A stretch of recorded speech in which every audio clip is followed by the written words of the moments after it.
Welcome back everyone. I am Yogesh from Yes Academy Bathinda. As you know कि last कुछ videos ਦੇ ਵਿੱਚ ਆਪਾਂ ਸੋਇਲ ਸਟਾਰਟ ਕੀਤੀ ਸੀ। ਕੰਪੈਕਸ਼ਨ ਚੈਪਟਰ ਕੰਟੀਨਿਊ ਕਰ ਰਹੇ ਸੀ ਆਪਾਂ ਸੋਇਲ ਦਾ। ਕੰਪੈਕਸ਼ਨ ਦੇ ਵਿੱਚ ਆਪਾਂ ਅੱਜ ਟੈਸਟ ਡਿਸਕਸ ਕਰਨੇ ਆ। ਲਾਸਟ ਲੈਕਚਰ ਦੇ ਵਿੱਚ ਆਪਾਂ ਕੰਪੈਕਸ਼ਨ ਕਰਵ ਪੜ੍ਹੀ ਸੀ ਜਿਹਦੇ ਵਿੱਚ ਆਪਾਂ ਵਾਟਰ ਕੰਟੈਂਟ ਨੂੰ ਕੰਪੇਅਰ ਕੀਤਾ ਸੀ ਡਰਾਈ ਡੈਂਸਿਟੀ ਦੇ ਨਾਲ। ਅੱਜ ਆਪਾਂ ਇਹ ਦੇਖਾਂਗੇ ਵੀ ਕਿਹੜੇ ਟੈਸਟ ਹੈ ਜਿਨ੍ਹਾਂ ਦੇ ਬੇਸ ਦੇ ਉੱਪਰ ਆਪਾਂ ਉਹ ਕਰਵ ਫਾਰਮ ਕਰਦੇ ਹਾਂ। ਸਭ ਤੋਂ ਪਹਿਲਾਂ ਕੰਪੈਕਸ਼ਨ ਦੇ ਵਿੱਚ ਜਿਹੜਾ ਟੈਸਟ ਲੈ ਕੇ ਆਏ ਸੀ ਪ੍ਰੋਕਟਰ ਲੈ ਕੇ ਆਏ ਸੀ। ਸਭ ਤੋਂ ਪਹਿਲਾਂ ਉਹਨਾਂ ਨੇ ਇੱਕ ਸਟੈਂਡਰਡ ਪ੍ਰੋਕਟਰ ਟੈਸਟ ਦਿੱਤਾ ਸੀਗਾ। ਇਹਦੇ ਵਿੱਚ ਜਿਹੜੀਆਂ ਵੀ ਆਪਾਂ ਵੈਲਿਊਜ਼ ਪੜਾਂਗੇ ਉਹ ਮੈਂ ਇੱਥੇ ਨੋਟ ਡਾਊਨ ਕੀਤੀਆਂ ਨੇ। ਆਪਣੇ ਇੰਡੀਅਨ ਡਾਇਮੈਂਸ਼ਨਸ ਦੇ ਵਿੱਚ ਆਪਾਂ ਨੂੰ ਇਹ ਵੈਲਿਊਜ਼ ਥੋੜ੍ਹੀਆਂ ਜਿਹਾ ਟਫ ਲੱਗਣਗੀਆਂ ਕਿਉਂਕਿ ਇਹਨਾਂ ਨੇ ਜਿਹੜੀਆਂ ਇਹ ਵੈਲਿਊਜ਼ ਦਿੱਤੀਆਂ ਸੀਗੀਆਂ ਉਹ ਆਪਣੇ ਉਹਨਾਂ ਦੇ ਯੂਨਿਟ ਸਿਸਟਮ ਨਾਲ ਦਿੱਤਾ ਸੀਗਾ। ਆਪਣੇ ਤੁਹਾਨੂੰ ਪਤਾ ਹੀ ਹੈ ਵੀ MKS ਸਿਸਟਮ ਯੂਜ਼ ਹੁੰਦਾ, ਜਿਹੜਾ ਫੋਰਨ ਦੇ ਵਿੱਚ FPS ਸਿਸਟਮ ਯੂਜ਼ ਹੁੰਦਾ, ਫੁੱਟ ਪਾਉਂਡ ਸੈਕਿੰਡ। ਤਾਂ ਇਹਦੇ ਵਿੱਚ ਜਿਹੜੀਆਂ ਵੀ ਫਾਲ ਦੀਆਂ ਵੈਲਿਊਜ਼ ਦਿੱਤੀਆਂ ਗਈਆਂ ਹਾਈਟ ਦੇ ਵੈਲਿਊਜ਼ ਗਿਵਨ ਨੇ ਉਹ ਸਾਰੀਆਂ ਫੁੱਟ ਦੇ ਵਿੱਚ ਜਾਂ ਇੰਚਸ ਦੇ ਵਿੱਚ ਨੇ। ਜਿਹੜੇ ਆਪਣੇ ਕੋਲੇ weight ਦਿੱਤੇ ਹੋਏ ਆ ਉਹ ਪਾਉਂਡਸ 'ਚ ਦਿੱਤੇ ਹੋਏ, ਤਾਂ ਕਰਕੇ ਆਪਾਂ ਨੂੰ ਥੋੜੀ ਜਿਹੀ ਵੈਲਿਊਜ਼ ਟਫ ਲੱਗਣਗੀਆਂ। ਬਟ ਆਪਾਂ ਇਹਨਾਂ ਵੈਲਿਊਜ਼ ਨੂੰ ਨਾਲ ਦੀ ਨਾਲ ਕੰਪੇਅਰ ਕਰਦੇ ਚਲੇ ਜਾਵਾਂਗੇ ਦੂਸਰੀਆਂ ਵੈਲਿਊਜ਼ ਦੇ ਨਾਲ ਫੁੱਟ ਪਾਉਂਡ ਨਾਲ, ਤਾਂ ਕਿ ਆਪਾਂ ਨੂੰ ਥੋੜੀਆਂ ਈਜ਼ੀ ਲੱਗਣ। ਤਾਂ ਸਭ ਤੋਂ ਪਹਿਲਾਂ ਪ੍ਰੋਕਟਰ ਨੇ ਕੀ ਕਿਹਾ? ਪ੍ਰੋਕਟਰ ਨੇ ਸਭ ਤੋਂ ਪਹਿਲਾਂ ਇੱਕ ਮੋਲਡ ਦਿੱਤਾ ਜਿਹਦਾ ਵੋਲਿਊਮ ਸੀਗਾ 944 cc 944 cc ਦਾ ਇੱਕ ਮੋਲਡ ਦਿੱਤਾ। ਉਹਨਾਂ ਨੇ ਕੀ ਕਿਹਾ ਵੀ ਇਹਦੇ ਵਿੱਚ ਸੋਇਲ ਨੂੰ ਆਪਾਂ ਇਨ ਲੇਅਰਸ ਪਲੇਸ ਕਰਾਂਗੇ ਤੇ ਉਹਨੂੰ ਇੱਕ ਸਟੈਂਡਰਡ ਹੈਮਰ ਦੇ ਨਾਲ ਕੰਪੈਕਟ ਕਰਾਂਗੇ ਹਰੇਕ ਲੇਅਰ ਨੂੰ। ਉਸ ਸੋਇਲ ਦੀ ਜਿੰਨੀ ਵੱਧ ਤੋਂ ਵੱਧ ਡਰਾਈ ਡੈਂਸਿਟੀ ਆਪਾਂ ਅਚੀਵ ਕਰ ਪਾਵਾਂਗੇ ਬਾਈ ਚੇਂਜਿੰਗ ਵਾਟਰ ਕੰਟੈਂਟ, ਉਹਨੂੰ ਹੀ ਆਪਾਂ ਮੈਕਸਿਮਮ ਡਰਾਈ ਡੈਂਸਿਟੀ ਬੋਲਾਂਗੇ। ਜਿਹੜੇ ਆਪਾਂ ਪਿੱਛੇ ਕਰਵ ਪੜ੍ਹੀ ਸੀਗੀ ਉਹਦੇ ਵਿੱਚ ਆਪਾਂ ਇੱਕ ਮੈਕਸਿਮਮ ਡਰਾਈ ਡੈਂਸਿਟੀ ਕੱਢੀ ਸੀਗੀ ਬਾਈ ਚੇਂਜਿੰਗ ਵਾਟਰ ਕੰਟੈਂਟ। ਉਸ ਮੈਕਸਿਮਮ ਡਰਾਈ ਡੈਂਸਿਟੀ ਦੀ ਵੈਲਿਊ ਉਹਨਾਂ ਨੇ ਕਿੱਥੋਂ ਕੱਢੀ ਹੈ? ਇਸ ਟੈਸਟ ਦੇ ਵਿੱਚੋਂ ਕੱਢੀ ਹੈ। ਸਭ ਤੋਂ ਪਹਿਲਾਂ ਸਟੈਂਡਰਡ ਪ੍ਰੋਕਟਰ ਟੈਸਟ ਨੂੰ ਜੇ ਆਪਾਂ ਪੜ੍ਹੀਏ ਤਾਂ ਸਟੈਂਡਰਡ ਪ੍ਰੋਕਟਰ ਟੈਸਟ ਦੇ ਵਿੱਚ ਉਹਨਾਂ ਨੇ ਵੋਲਿਊਮ ਯੂਜ਼ ਕੀਤਾ 944 cc। ਇਸੇ ਵੋਲਿਊਮ ਦੇ ਵਿੱਚ ਉਹਨਾਂ ਨੇ ਜਿਹੜੇ ਹੈਮਰ ਯੂਜ਼ ਕੀਤਾ ਕੰਪੈਕਟ ਕਰਨ ਦੇ ਲਈ ਉਹ ਹੈਮਰ ਸੀਗਾ 2.495 kg ਦਾ, ਜਾਂ ਇਹਨੂੰ ਆਪਾਂ 5 lbs ਵੀ ਬੋਲ ਸਕਦੇ ਹਾਂ। 5 lbs ਠੀਕ, 2.495 यानी कि 2.5 kg हो गया। इन्हें तुसी कंपेयर करोगे तो नियर बाय 5.5 lbs बन गए। पाउंड्स ਨੂੰ ਆਪਾਂ lbs ਲਿਖਦੇ ਹੁੰਦੇ ਐਦਾਂ 5.5 lbs। ਹਾਈਟ ਆਫ ਫਾਲ ਉਹਨਾਂ ਨੇ 304.8 mm ਰੱਖੀ। ਜੇ ਆਪਾਂ ਇਹਨੂੰ ਇਨ ਫੁੱਟ ਪਾਉਂਡ ਸਿਸਟਮ ਲਿਖੀਏ ਤਾਂ ਇਹ ਵੈਲਿਊ 12 ਇੰਚ ਬਣੂਗੀ ਜਿਹਨੂੰ ਆਪਾਂ 1 ਫੁੱਟ ਬੋਲ ਦਿੰਦੇ ਆ। ਤਾਂ ਉਹਨੇ ਹਾਈਟ ਆਫ ਫਾਲ ਰੱਖੀ 12 ਇੰਚਸ ਜਾਂ 304.8 mm, ਆਪਾਂ ਨੇ mm ਚ ਹੀ ਯਾਦ ਰੱਖਣੀਆਂ ਨੇ। ਨੰਬਰ ਆਫ ਲੇਅਰਸ ਉਹਨਾਂ ਨੇ 3 ਰੱਖੀਆਂ। ਹਰੇਕ ਲੇਅਰ ਨੂੰ 25 ਬਲੋਜ਼ ਨਾਲ ਕੰਪੈਕਟ ਕੀਤਾ। ਕੀ ਕੀਤਾ? ਸਭ ਤੋਂ ਪਹਿਲਾਂ ਇੱਕ 944 cc ਦਾ ਮੋਲਡ ਲਿਆ, ਉਹਦੇ ਵਿੱਚ ਸੋਇਲ ਰੱਖੀ, ਉਹਨੂੰ ਇੱਕ ਪਲੇਨ ਕੀਤਾ ਤੇ ਫਿਰ ਇਸ ਹੈਮਰ ਦੇ 25 ਬਲੋਜ਼ ਦਿੱਤੇ। ਜਿੰਨੀ ਸੋਇਲ ਕੰਪੈਕਟ ਹੋ ਗਈ ਉਸ ਤੋਂ ਬਾਅਦ ਫਿਰ ਇੱਕ ਨਵੀਂ ਲੇਅਰ ਵਿਛਾਈ, ਫਿਰ ਤੋਂ ਉਹਨੂੰ ਕੰਪੈਕਟ ਕੀਤਾ 25 ਬਲੋਜ਼ ਨਾਲ, ਫਿਰ ਤੀਸਰੀ ਲੇਅਰ ਵਿਛਾਈ, ਫਿਰ ਤੋਂ ਉਹਨੂੰ ਕੰਪੈਕਟ ਕੀਤਾ 25 ਬਲੋਜ਼ ਦੇ ਨਾਲ। ਕਲੀਅਰ? ਹੁਣ ਆਪਾਂ ਨੂੰ ਵੋਲਿਊਮ ਪਤਾ ਲੱਗ ਗਿਆ, ਫਿਰ ਉਸ ਮੋਲਡ ਦਾ weight ਲਿਆ, weight ਪਾਉਣ ਵੋਲਿਊਮ ਕਰਕੇ ਡਰਾਈ ਡੈਂਸਿਟੀ ਕੈਲਕੂਲੇਟ ਕੀਤੀ। ਕਲੀਅਰ? ਫਿਰ ਉਸ ਤੋਂ ਬਾਅਦ ਚ ਵਾਟਰ ਕੰਟੈਂਟ ਆਪਾਂ ਚੇਂਜ ਕਰਦੇ ਚਲੇ ਜਾਵਾਂਗੇ। ਜਿੰਨਾ ਵਾਟਰ ਕੰਟੈਂਟ ਚੇਂਜ ਕਰਾਂਗੇ ਡਰਾਈ ਡੈਂਸਿਟੀ ਚੇਂਜ ਹੋਊਗੀ। ਜਿਹੜੇ ਵਾਟਰ ਕੰਟੈਂਟ ਤੇ ਡਰਾਈ ਡੈਂਸਿਟੀ ਮੈਕਸਿਮਮ ਮਿਲੂਗੀ ਉਹਨੂੰ ਆਪਾਂ ਮੈਕਸਿਮਮ ਡਰਾਈ ਡੈਂਸਿਟੀ ਬੋਲਾਂਗੇ ਤੇ ਉਸ ਵਾਟਰ ਕੰਟੈਂਟ ਨੂੰ ਆਪਟੀਮਮ ਮੋਇਸਚਰ ਕੰਟੈਂਟ ਬੋਲਾਂਗੇ। Standard Procter test. Standard Procter ਤੋਂ ਬਾਅਦ ਇੱਕ ਹੋਰ ਟੈਸਟ ਦਿੱਤਾ ਉਹਨਾਂ ਨੇ, ਮੋਡੀਫਾਈਡ ਪ੍ਰੋਕਟਰ ਟੈਸਟ। ਇਹ ਟੈਸਟ ਕਦੋਂ ਪ੍ਰੋਵਾਈਡ ਕੀਤਾ? ਜਦੋਂ ਵਰਲਡ ਵਾਰ 2 ਹੋਈ। ਵਰਲਡ ਵਾਰ 2 ਤੋਂ ਪਹਿਲਾਂ ਵਹੀਕਲਸ ਇੰਨੇ ਹੈਵੀ ਨਹੀਂ ਹੁੰਦੇ ਸੀਗੇ। ਜਿਵੇਂ ਵਰਲਡ ਵਾਰ 2 ਹੋਈ ਉਦੋਂ ਪਹਿਲੀ ਵਾਰੀ 에ਅਰਕ੍ਰਾਫਟ ਯੂਜ਼ ਹੋਏ, ਹੈਵੀ 에ਅਰੋਪਲੇਨਸ ਯੂਜ਼ ਹੋਣੇ ਸ਼ੁਰੂ ਹੋਏ। ਤਾਂ ਉਹਨਾਂ ਦੇ ਕੇਸ ਜਿਹੜੀ ਰਨਵੇ ਦੀ ਸਟਰੈਂਥ ਰਿਕੁਆਇਰਡ ਹੁੰਦੀ ਸੀ ਉਹ ਬਹੁਤ ਜ਼ਿਆਦਾ ਹੁੰਦੀ ਸੀ। ਤਾਂ ਉਸ ਸਟਰੈਂਥ ਨੂੰ ਪ੍ਰੋਵਾਈਡ ਕਰਨ ਦੇ ਲਈ ਸੋਇਲ ਨੂੰ ਜ਼ਿਆਦਾ ਕੰਪੈਕਟ ਕਰਨਾ ਪੈਂਦਾ ਸੀ। ਤਾਂ ਉਹਦੇ ਲਈ ਉਹਨਾਂ ਨੇ ਕੀ ਕੀਤਾ? ਪ੍ਰੋਕਟਰ ਟੈਸਟ ਨੂੰ ਥੋੜਾ ਜਿਹਾ ਮੋਡੀਫਾਈ ਕੀਤਾ। ਕੀ ਕੁਝ ਮੋਡੀਫਾਈ ਕੀਤਾ? weight ਆਫ ਹੈਮਰ ਨੂੰ ਇਨਕਰੀਜ਼ ਕਰਕੇ 4.54 kg ਕਰਤਾ। ਜੇ ਇਹਨੂੰ ਆਪਾਂ ਦੇਖੀਏ ਤਾਂ ਪੂਰੇ 10 lbs ਬਣਦਾ 10 lbs। ਤਾਂ ਇਹਨਾਂ ਨੇ weight ਨੂੰ ਕੀ ਕਰਤਾ? ਅਪਰੋਕਸੀਮੇਟਲੀ ਡਬਲ ਕਰਤਾ। ਜਿਹੜੀ ਹਾਈਟ ਆਫ ਫਾਲ ਸੀ ਇਹਨੂੰ 12 ਇੰਚਸ ਤੋਂ ਵਧਾ ਕੇ 18 ਇੰਚਸ ਕਰਤਾ। ਆਪਣੇ ਯੂਨਿਟਸ ਦੇ ਵਿੱਚੋਂ ਵੈਲਿਊ ਬਣਦੀ ਹੈ 457.2 mm। ਆਪਣੇ ਲਈ ਵੈਲਿਊਜ਼ ਐਗਜ਼ੈਕਟ ਯਾਦ ਰੱਖਣੀਆਂ ਜ਼ਰੂਰੀ ਨਹੀਂ ਹੈਗੀਆਂ। ਜੇ ਆਪਾਂ ਨੂੰ ਅੰਦਾਜ਼ਾ ਵੀ ਰਹਿ ਰਿਹਾ 457 58 ਤਾਂ ਉਹ ਵੈਲਿਊਜ਼ ਆਪਾਂ ਈਜ਼ੀਲੀ ਆਨਸਰ ਪਿਕ ਕਰ ਸਕਦੇ ਹਾਂ। ਵੋਲਿਊਮ ਸੇਮ ਰੱਖਿਆ mould the. Number of layers increase ਕਰਕੇ 5 ਕਰਤੇ ਕਿਉਂਕਿ ਆਪਾਂ ਨੂੰ ਪਤਾ ਹੈ ਵੀ ਜੇ ਸਟਰੈਂਥ ਰਿਕੁਆਇਰਡ ਜ਼ਿਆਦਾ ਹੋਊਗੀ ਤਾਂ ਆਪਾਂ ਸੋਇਲ ਦੀ ਜਿਹੜੀ ਰਿਕੁਆਇਰਡ ਥਿਕਨੈਸ ਉਹ ਵੀ ਇਨਕਰੀਜ਼ ਕਰਾਂਗੇ। ਤਾਂ ਉਹੀ ਸੋਚ ਕੇ ਇਹਨਾਂ ਨੇ ਜਿਹੜੀ value of layer C number of layers increase करके 5 करता। पर लेयर ਜਿਹੜੇ ਬਲੋਜ਼ ਰਿਕੁਆਇਰਡ ਸੀਗੇ ਉਹ 25 ਹੀ ਰੱਖੇ। ਪਰ ਜੇ ਆਪਾਂ ਇਹਦੇ ਵਿੱਚ ਦੇਖੀਏ ਇਧਰ ਟੋਟਲ ਨੰਬਰ ਆਫ ਬਲੋਜ਼ ਕਿੰਨੇ ਹੋਏ 75, ਇੱਕ ਲੇਅਰ ਵਾਸਤੇ 25 ਤੇ ਟੋਟਲ ਕਿੰਨੇ ਹੋ ਗਏ 75। ਇਧਰਲੇ ਪਾਸੇ ਟੋਟਲ ਬਲੋਜ਼ ਕਿੰਨੇ ਹੋ ਗਏ 125। ਕਲੀਅਰ। ਤਾਂ ਹੁਣ ਜੇ ਆਪਾਂ ਧਿਆਨ ਦੇਈਏ ਇਧਰਲੇ ਪਾਸੇ ਹੈਮਰ ਦਾ weight ਵੀ ਜ਼ਿਆਦਾ ਹੈ, ਨੰਬਰ ਆਫ ਬਲੋਜ਼ ਵੀ ਜ਼ਿਆਦਾ ਨੇ, ਤਾਂ ਯਾਨੀ ਕਿ ਇਧਰਲੇ ਪਾਸੇ ਜਿਹੜਾ ਆਪਾਂ ਸਪਲਾਈ ਕਰ ਰਹੇ ਹਾਂ ਕੰਪੈਕਟਿਵ ਐਫਰਟ ਦੇ ਰਹੇ ਹਾਂ, એનર્ਜੀ ਸਪਲਾਈ ਕਰ ਰਹੇ ਹਾਂ, ਉਹ એનર્ਜੀ ਸਪਲਾਈਡ ਕੀ ਹੋਊਗੀ ਜ਼ਿਆਦਾ ਹੋਊਗੀ। ਤਾਂ ਹੁਣ ਜੇ ਆਪਾਂ ਇਹਨਾਂ ਦੋਨੇ ਕੇਸਿਸ ਦੀ એનર્ਜੀ ਸਪਲਾਈਡ ਦੀ ਰੇਸ਼ੋ ਲਈਏ, ਜਿਹੜੀ એનર્ਜੀ ਆਪਾਂ ਟੈਸਟ ਦੇ ਵਿੱਚ ਸਪਲਾਈ ਕੀਤੀ ਹੈ, ਜੇ ਆਪਾਂ ਉਸ એનર્ਜੀ ਦੀ ਇੱਕ ਰੇਸ਼ੋ ਲਈਏ ਤਾਂ ਉਹ ਰੇਸ਼ੋ ਆਪਾਂ ਈਜ਼ੀਲੀ ਲੈ ਸਕਦੇ ਹਾਂ। ਕਿਸ ਤਰੀਕੇ ਨਾਲ ਲੈ ਸਕਦੇ ਹਾਂ ਰੇਸ਼ੋ ਕਿਹਦੀ ਮੋਡੀਫਾਈਡ ਕੰਪੈਕਟਰ ਦੀ ਓਵਰ ਸਟੈਂਡਰਡ ਪ੍ਰੋਕਟਰ ਦੀ। ਜੇ ਆਪਾਂ ਰੇਸ਼ੋ ਲਈਏ ਤਾਂ ਹੁਣ ਰੇਸ਼ੋ ਕਿਸ ਤਰੀਕੇ ਨਾਲ ਲਵਾਂਗੇ, ਇੱਥੇ એનર્ਜੀ ਜਿਹੜੀ ਕੰਪੈਕਟ ਕਰਨ ਲਈ ਯੂਜ਼ ਕਰ ਰਹੇ ਹਾਂ ਆਪਾਂ, ਪੋਟੈਂਸ਼ੀਅਲ એનર્ਜੀ ਯੂਜ਼ ਹੋ ਰਹੀ ਹੈ ਕਿਉਂਕਿ ਹਾਈਟ ਤੋਂ ਫਾਲ ਕਰਾ ਰਹੇ ਹਾਂ। ਜਦੋਂ ਵੀ ਕੋਈ ਚੀਜ਼ ਕਿਸੇ ਹਾਈਟ ਨੂੰ ਚੇਂਜ ਕਰਦੀ ਹੈ, ਹਾਈਟ ਤੋਂ ਫਾਲ ਕਰਦੀ, ਉਹਦੇ ਵਿੱਚ ਪੋਟੈਂਸ਼ੀਅਲ એનર્ਜੀ ਯੂਜ਼ ਹੁੰਦੀ ਹੈ। ਤਾਂ ਆਪਾਂ ਇੱਥੇ ਕੀ ਕਹਿ ਸਕਦੇ ਹਾਂ, ਆਪਾਂ ਬੇਸਿਕਲੀ ਕਰਨਾ ਕੀ ਹੈ mgh ਦੀ ਰੇਸ਼ੋ ਲੈਣੀ ਹੈ ਦੋਨੇ ਕੇਸਿਸ ਦੇ ਵਿੱਚ। ਤਾਂ ਆਪਾਂ m1 gh1 m2 gh2 ਲੈ ਲੈਂਦੇ ਆ। ਮਾਸ ਚੇਂਜ ਹੋ ਰਿਹਾ, ਹਾਈਟ ਚੇਂਜ ਹੋ ਰਹੀ ਹੈ, ਗ੍ਰੈਵਿਟੀ ਕੀ ਰਹਿ ਰਹੀ ਹੈ ਸੇਮ ਰਹਿ ਰਹੀ ਹੈ। ਤਾਂ ਆਪਾਂ ਗ੍ਰੈਵਿਟੀ ਦੀਆਂ ਵੈਲਿਊਜ਼ ਨੂੰ ਸਿੱਧਾ ਰਿਡਕਟ ਕਰ ਸਕਦੇ ਹਾਂ। ਤਾਂ ਇੱਥੋਂ ਆਪਣੇ ਕੋਲ ਕੀ ਬਣੂਗਾ mgh, ਪਹਿਲੇ ਦੇ ਵਿੱਚ ਮਾਸ ਕਿੰਨਾ 2.495, ਸੌਰੀ ਉੱਪਰ ਆਪਾਂ ਮੋਡੀਫਾਈਡ ਰੱਖ ਰਹੇ ਹਾਂ ਤਾਂ ਉੱਪਰ ਆਊਗਾ 4.54 ਇਨਟੂ g ਦੀ ਵੈਲਿਊਜ਼ ਕੱਟ ਹੋ ਗਈਆਂ, ਹਾਈਟ ਆਫ ਫਾਲ ਕਿੰਨੀ ਆ 457.2। ਕਲੀਅਰ। ਪਰ ਹੁਣ ਇਹਦੇ ਵਿੱਚ ਜੇ ਇੱਕ ਬਲੋ ਹੁੰਦਾ ਫਿਰ ਇੰਨੀ એનર્ਜੀ ਯੂਜ਼ ਹੁੰਦੀ, ਜਿੰਨੇ ਨੰਬਰ ਆਫ ਬਲੋਜ਼ ਜ਼ਿਆਦਾ ਹੋਣਗੇ ਉਨੀ એનર્ਜੀ ਕੰਜ਼ੰਪਸ਼ਨ ਵੀ ਕੀ ਹੋਊਗੀ ਜ਼ਿਆਦਾ ਹੋਊਗੀ। ਇਧਰਲੇ ਪਾਸੇ ਟੋਟਲ ਨੰਬਰ ਆਫ ਬਲੋਜ਼ ਕਿੰਨੇ ਯੂਜ਼ ਹੋਇਆ 5 into 25, ਜਾਂ ਆਪਾਂ 125 पे ਲਿਖ ਸਕਦੇ ਹਾਂ। ਤਾਂ into 125 ਇਹ ਤਾਂ ਆਪਣੇ ਨੰਬਰ ਆਫ ਬਲੋਜ਼ ਯੂਜ਼ ਹੋ ਗਏ।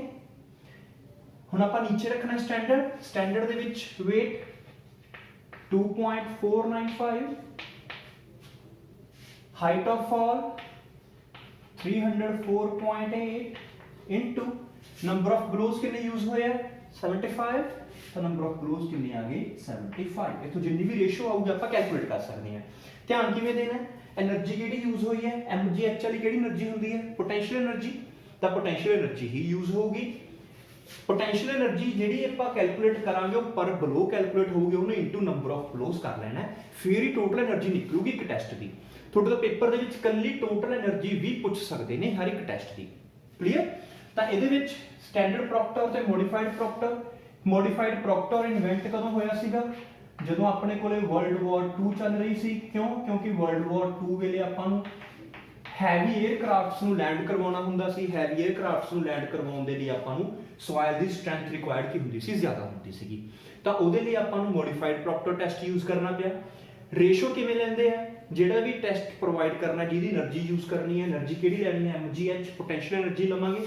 ਹਾਈਟ ਆਫ ਫਾਲ ਜਿਹੜੀਆਂ ਪ੍ਰੋਵਾਈਡਡ ਹੋਣਗੀਆਂ ਉਹਨਾਂ ਦੀ ਰੇਸ਼ੋ ਆਊਗੀ।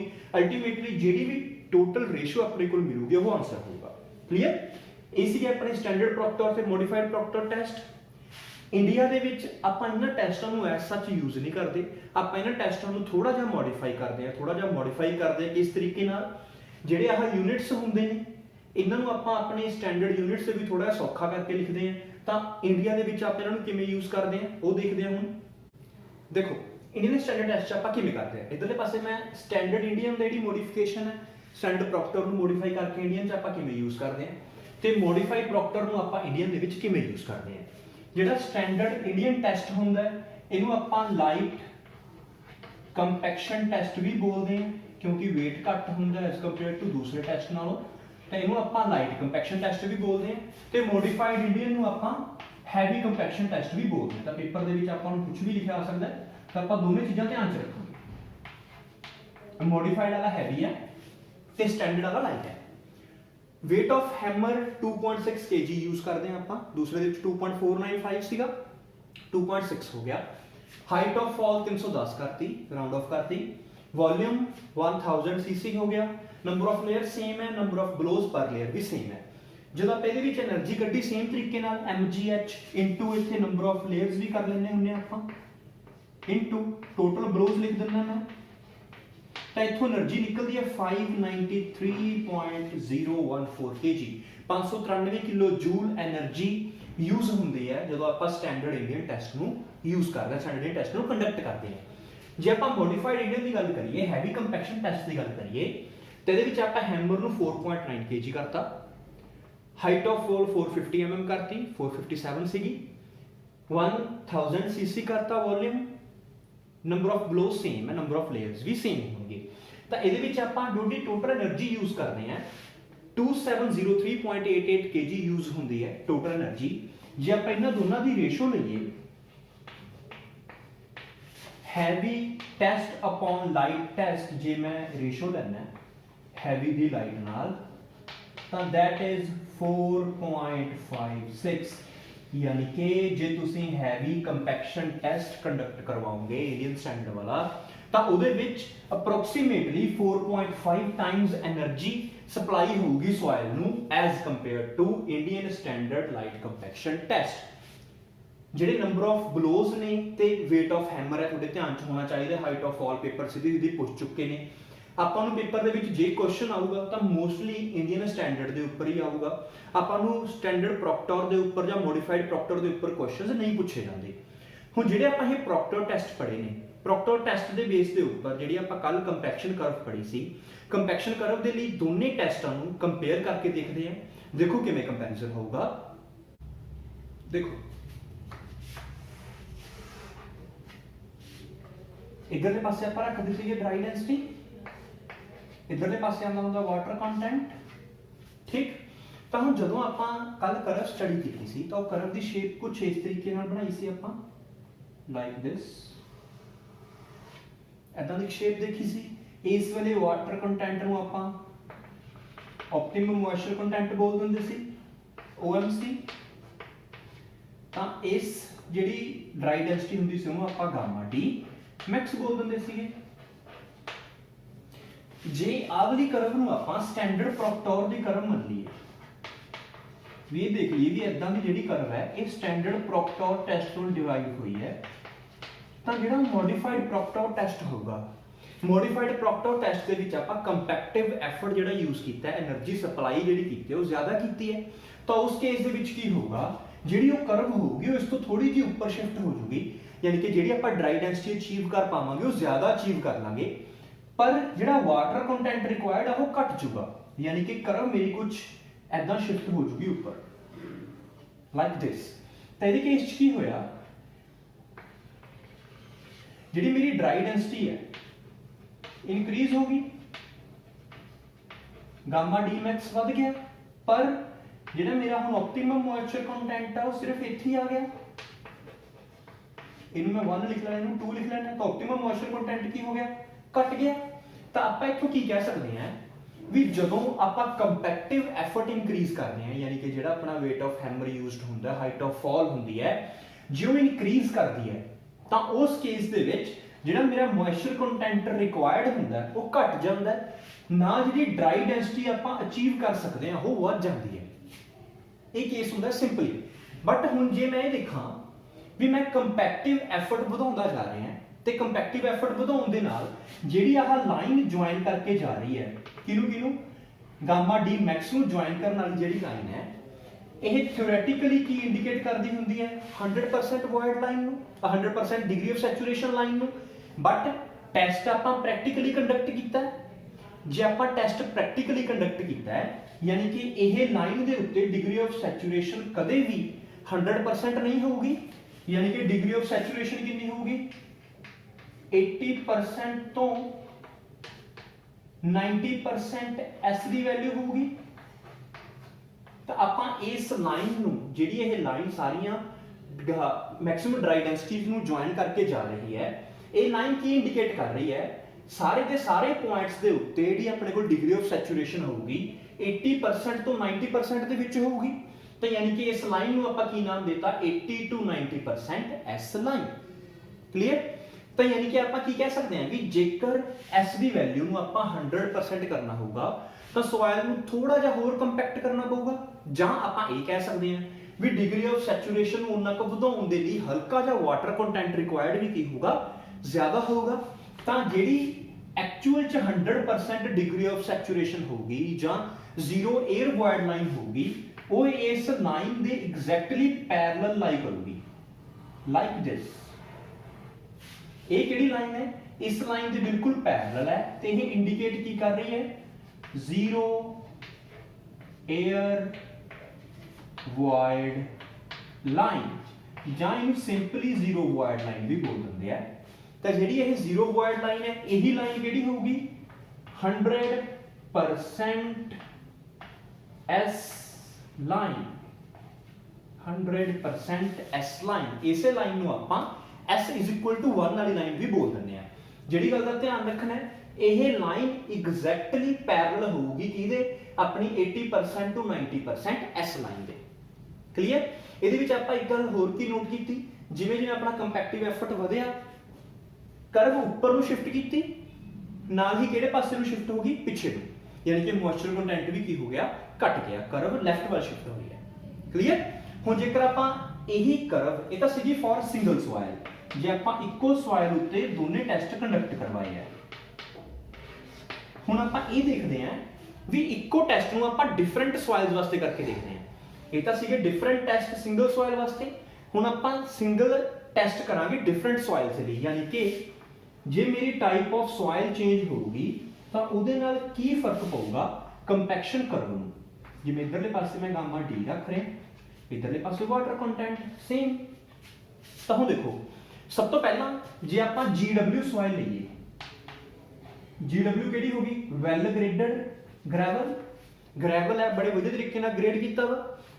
ਤਾਂ ਵੈਲ ਗ੍ਰੇਡਡ ਗ੍ਰੈਵਲ ਚ ਕੀ ਹੋਊਗਾ, ਹੁਣ ਜਿਹੜੀ ਆਪਣੀ ਅਚੀਵਡ ਡੈਂਸਿਟੀ ਹੋਊਗੀ ਉਹ ਕੀ ਹੁੰਦੀ ਹੈ, ਜ਼ਿਆਦਾ ਹੁੰਦੀ ਹੈ। ਅਚੀਵਡ ਡੈਂਸਿਟੀ ਕੁਝ ਇਸ ਤਰੀਕੇ ਨਾਲ ਹੁੰਦੀ ਹੈ ਕਿ ਉਹ ਬਹੁਤ ਘੱਟ ਵਾਟਰ ਕੰਟੈਂਟ ਤੇ ਅਚੀਵ ਹੋ ਜਾਂਦੀ ਹੈ, ਜੇਕਰ ਮੈਂ ਵੈਲ ਗ੍ਰੇਡਡ ਗ੍ਰੈਵਲ ਦੀ ਗੱਲ ਕਰਾਂ ਤਾਂ। ਕਲੀਅਰ। Well graded gravel.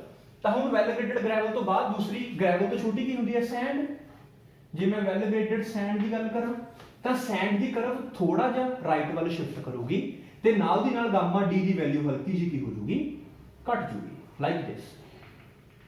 ਘਟ ਗਈ ਤਾਂ ਇਹ ਹੋਗੀ SW ਦੇ ਲਈ।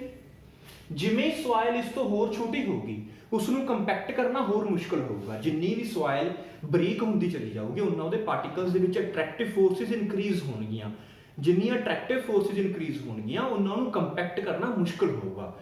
ਤਾਂ GW ਤੋਂ ਬਾਅਦ SW, ਸੈਂਡ ਤੋਂ ਛੋਟੀ ਹੁੰਦੀ ਹੈ ਸਿਲਟ। ਜੇ ਆਪਾਂ ML ਦੀ ਗੱਲ ਕਰੀਏ, ਯਾਨੀ ਕਿ ਲੋ ਕੰਪਰੈਸਿਬਲ ਸਿਲਟ ਦੀ ਗੱਲ ਕਰੀਏ, ਤਾਂ ਉਹ ਇਸ ਤੋਂ ਵੀ ਛੋਟੀ ਹੋ ਜੂਗੀ, ਲਾਈਕ ਦਿਸ। ML ਇਸ ਤੋਂ ਵੀ ਛੋਟੀ ਹੋਗੀ ਵੈਲਿਊ। ਕਲੀਅਰ। ਜੇ ਹੋਰ CH ਦੀ ਗੱਲ ਕਰਾਂਗੇ, CM ਦੀ ਗੱਲ, ਜੇ ਪਹਿਲਾਂ CL ਦੇਖ ਲਈਏ, CL ਯਾਨੀ ਕਿ ਲੋ ਕੰਪਰੈਸਿਬਲ ਕਲੇ, ਜੇ CH ਦੀ ਗੱਲ ਕਰਾਂਗੇ ਉਹ ਇਸ ਤੋਂ ਵੀ ਛੋਟੀ ਹੋਊਗੀ।